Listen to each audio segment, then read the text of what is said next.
Hello, big boys and girls, ladies and gentlemen, parents and grandparents, and everyone interested in AI and robotics.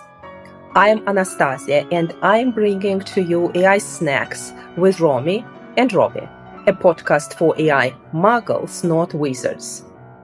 My show translates technologies from difficult to easy to understand, and it accompanies my writing for children aged 7 to 14 years old.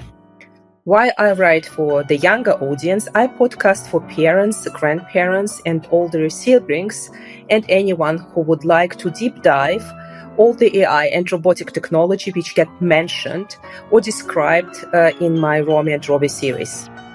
Today, in the almost solo episode, because he's Romy, my British short hair, and a furry muse, I have a basket of 2 AI and 1 parenting snacks for you. First, I would like to tell you how I view the competitiveness of AI businesses. In 2017, I developed a framework which I called AI-centric companies, and it got published in my first book on AI called The AI Imperative. The framework explained why certain businesses had a natural, unique advantage to compete, and why those businesses got value more on the capital markets than most of the incumbents.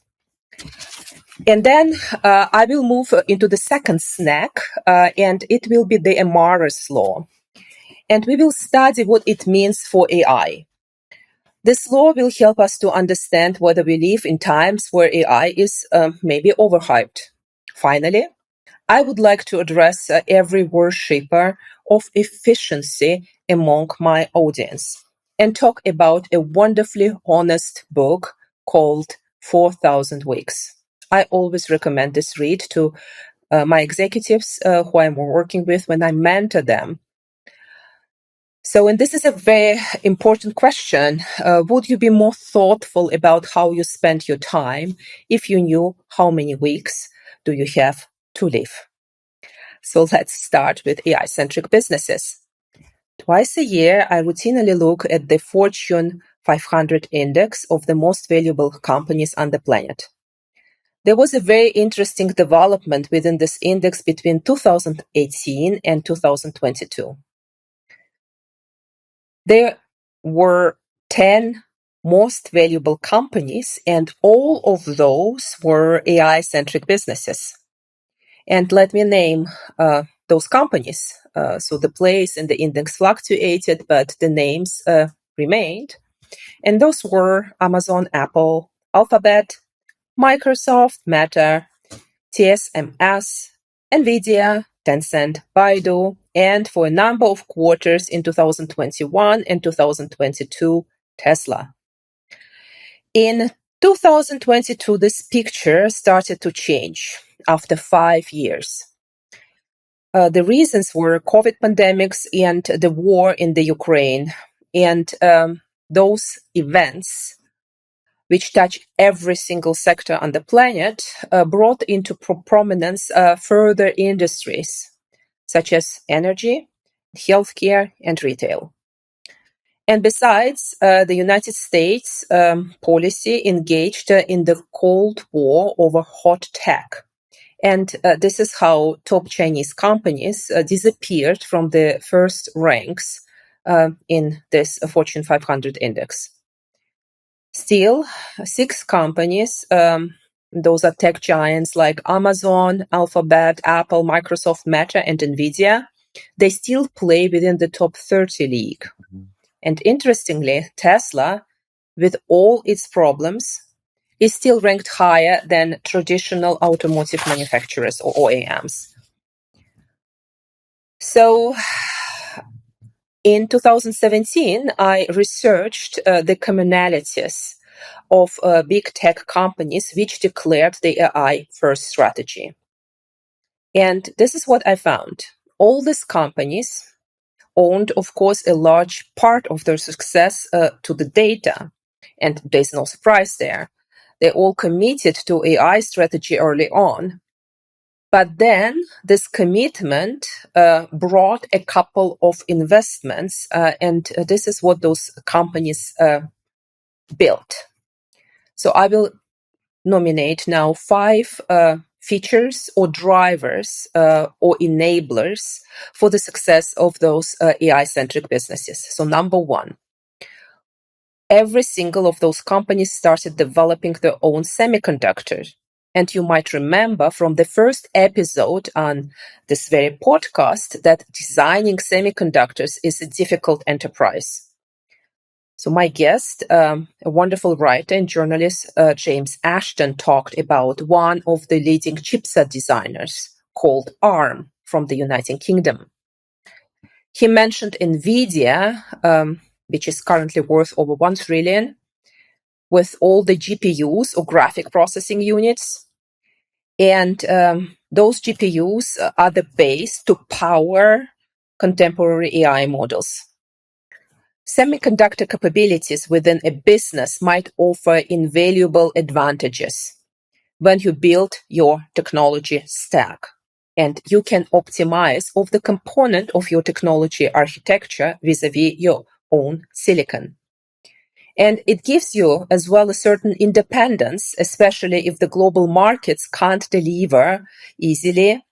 We witnessed such cases during the pandemics. So semiconductors, a huge advantage, and dedication to even investing money and efforts into developing their own semiconductors. This is a very important driver and feature of those AI businesses. Then number 2, all these companies invested heavily in improving their data center infrastructures. So those companies don't outsource their cloud. They own the cloud and they implement homemade AI algorithms in their data centers to improve energy consumption, handle energy loads and data traffic, and ensure the best possible cybersecurity. So once again, the cloud is their own, and in some cases, some companies even created a business, an enterprise business around the cloud. Obviously, we all know Google Cloud or AWS. So data centers, ownership, understanding of data center architecture, this is what drives the performance of those AI businesses. And then number 3, the next factor, within all those companies, there is a close organizational link between product and R&D divisions. As an example, when Facebook or Meta R&D AI team introduces a research and a prototype of Facebook features for blind people, this innovation gets productized immediately. And if you work in a telco, for example, you might know that there's a huge gap, a huge division in between of an R&D facility or a lab for innovation and your major product teams.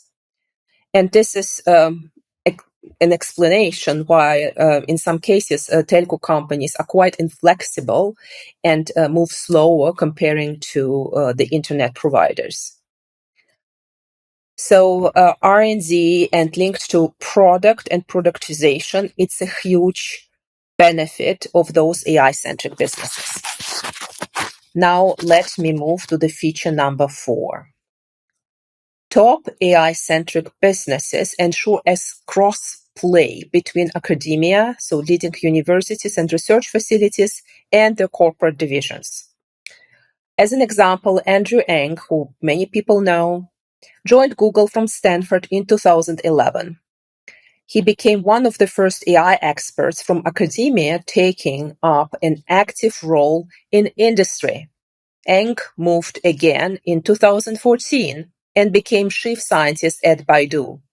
He left again in 2017, and today, not only he created a Coursera, but he has his own AI fund investing into AI startups. Russell Kudinov worked at Apple at the similar time at the University of Washington. And Russ was a protege of Hinton, a pioneer and a very important scientist, a pioneer of deep learning, who worked himself for many years for Google and at the same time for the University of Toronto. Then Joshua Bengio, who I have already mentioned while interviewing Simon Hirlander about reinforcement learning. So Joshua supported first IBM and then Microsoft, and still he's a professor at the Université de Montréal in Canada. So there's a huge benefit if there is a close link between academia and business. And this link is established and well thought through in the United States and in China, but not so much in Europe. And I'm very sad about it. So now let's move to the feature number 5. All these tech businesses and AI-centric businesses, they have an internal or so-called captive venture capital division. And they are heavily engaged in M&As around artificial intelligence, data, and robotics. So I'm not going to touch product competitiveness of those AI-centric businesses. I'm rather navigating the enablers of the overall competitive advantage of such AI-centric companies. And those advantages can't be found in incumbents in traditional industries and businesses.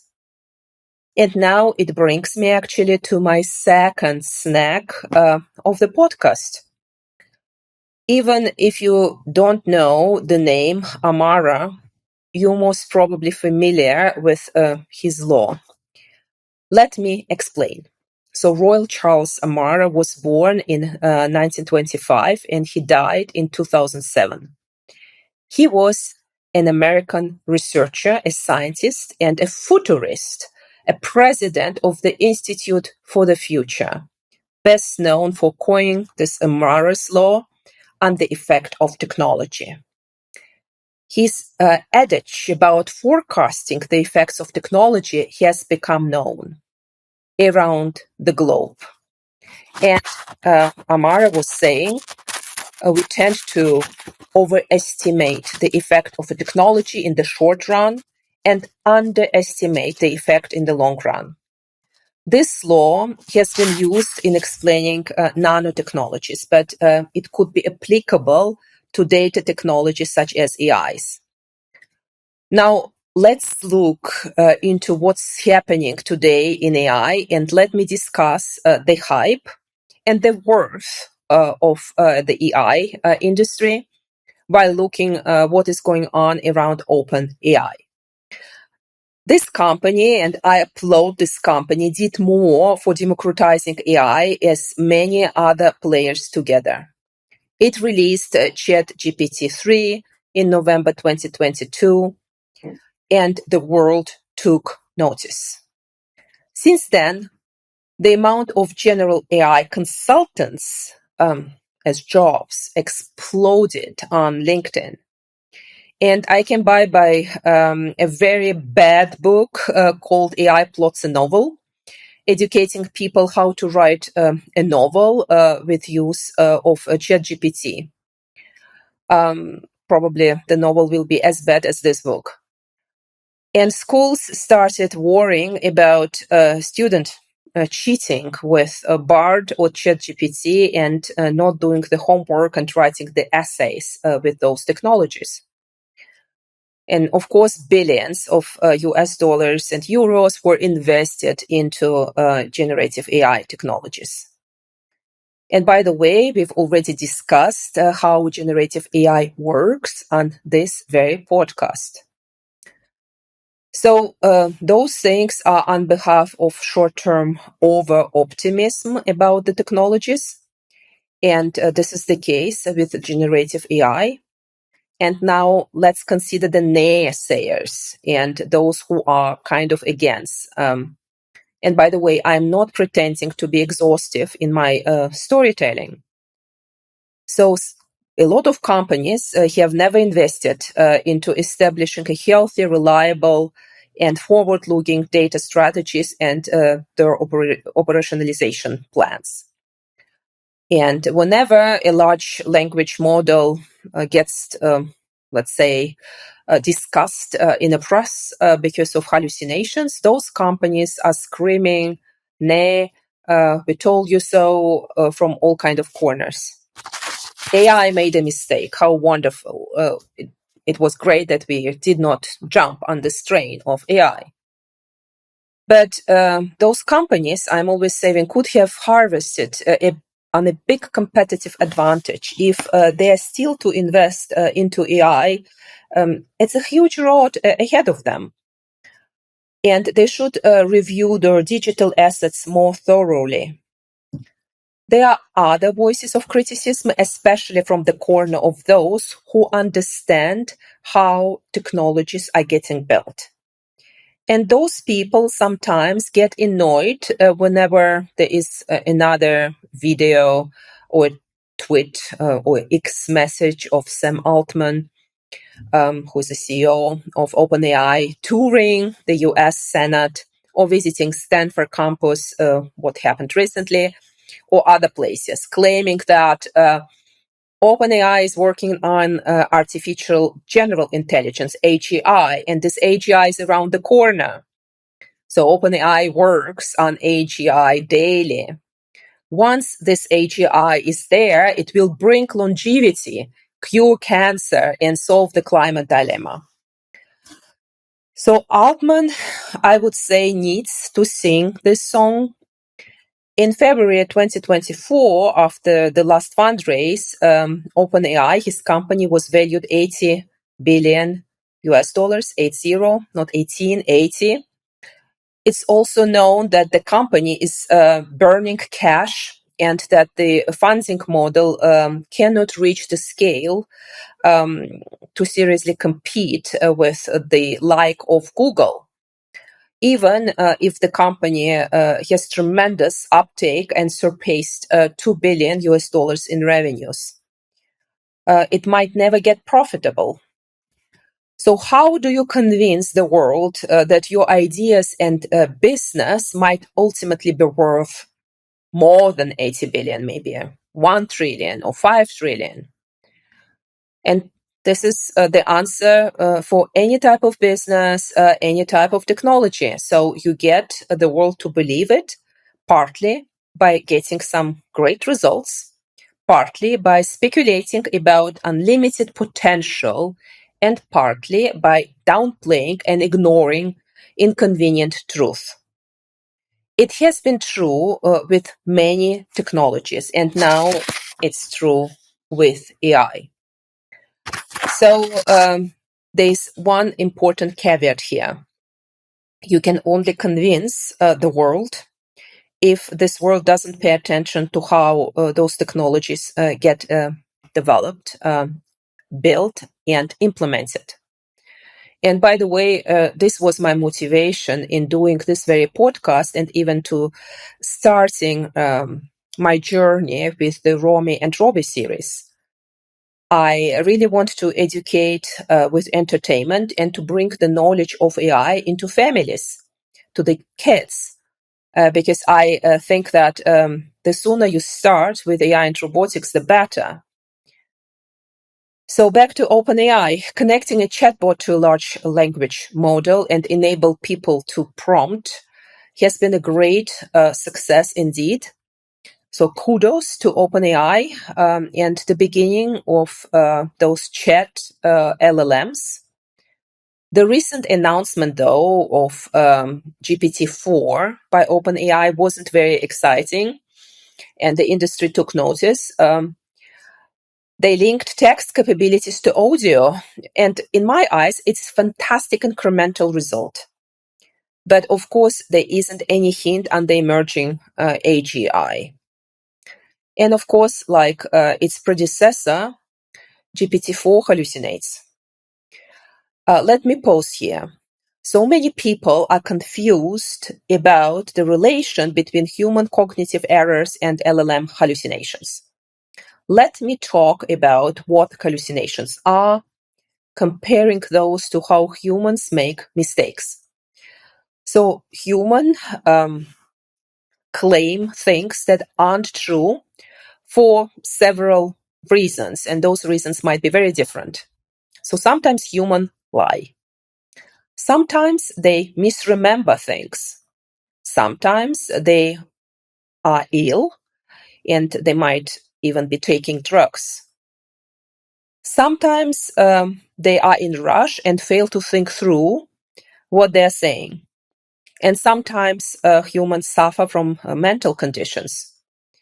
So when LLM hallucinates, ChatGPT makes a mistake, there's a very different underlying process, which is rooted in the flaws of the technology architecture. And those flaws are common to deep learning technologies. And we should never forget that those LLMs, they don't have egos or drive to deceive us or to lie. They don't have any advantage to do so. They simply don't reason. And they don't understand the difference between true and false, correct and incorrect. They aren't capable to fact check their own outputs. Instead, everything that LLMs say comes from the same process of statistically reconstructing what words are likely to come in a certain context. And we will address how LLM works in my next episode of this very podcast, when I'm going to interview Matthias Roederer, who is a board member and a managing director of Karajan Foundation. And then we will come back to this very topic in the 12th episode, in the 13th episode of this very podcast, which I will dedicate entirely to LLM hallucinations. So hallucinations happen, but still AI is really impressive, very much so. There are fields which offer users and companies immediate advantages. But is AGI around the corner? Absolutely not. Is today's AI flawed? Absolutely so. And we must work daily on improving technologies.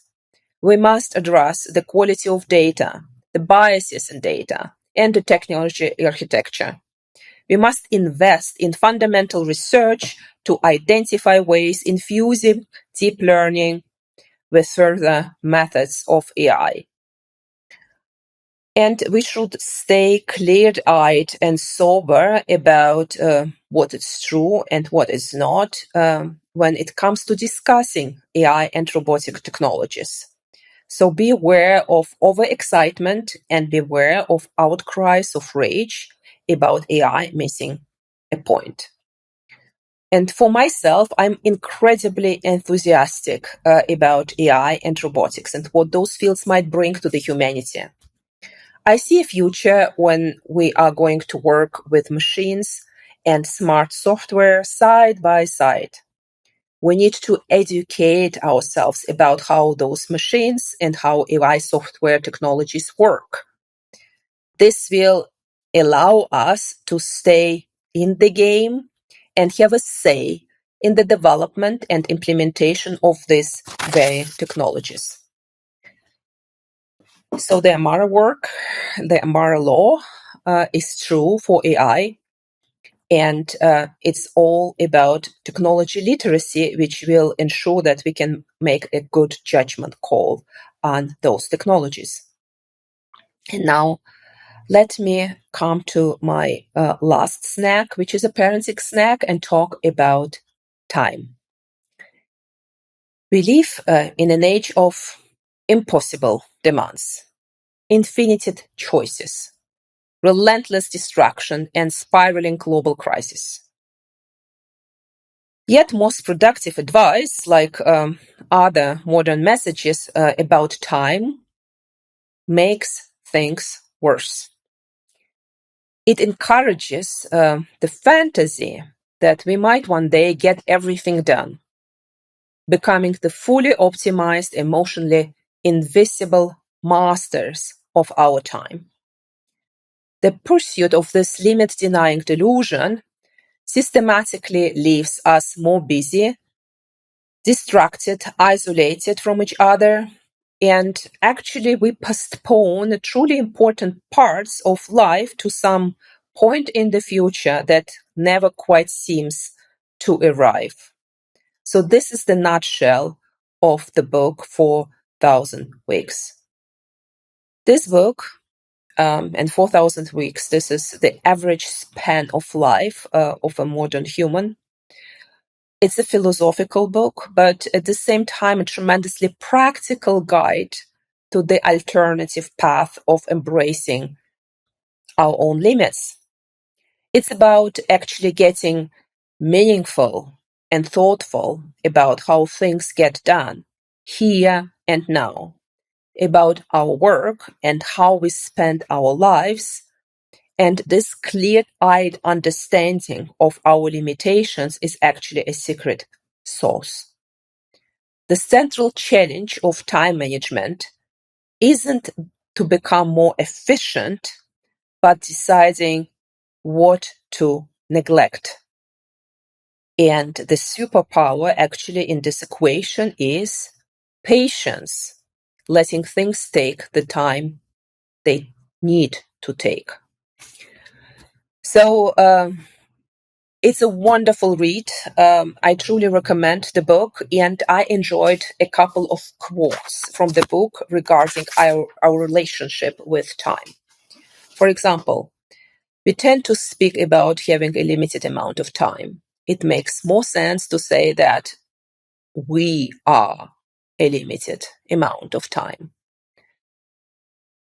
And the author is quoting Heidegger, a philosopher.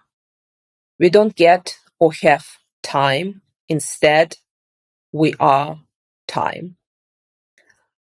And this brings me to my outro from this podcast. Thank you so much for your time. I'm incredibly grateful. There is no reading from my children's book today. It was an almost solo episode. We are going to meet again next week and talk about generative AI in music and in poetry. Can AI be a poet? It's a very interesting question. But before we meet again, maybe you volunteer to visit my website, www.romiandrobbie.ai. Please consider pre-ordering Romy and Robbie and the Secrets of Sleep, the first volume of Romy and Robbie series dedicated to quantum computing. In this book, I talk about technologies in a quite enjoyable way, and this book is a great fit for children between 7 and 14 years old. Goodbye for now, and let's make AI technologies transparent and beneficial for all of us. Thank you.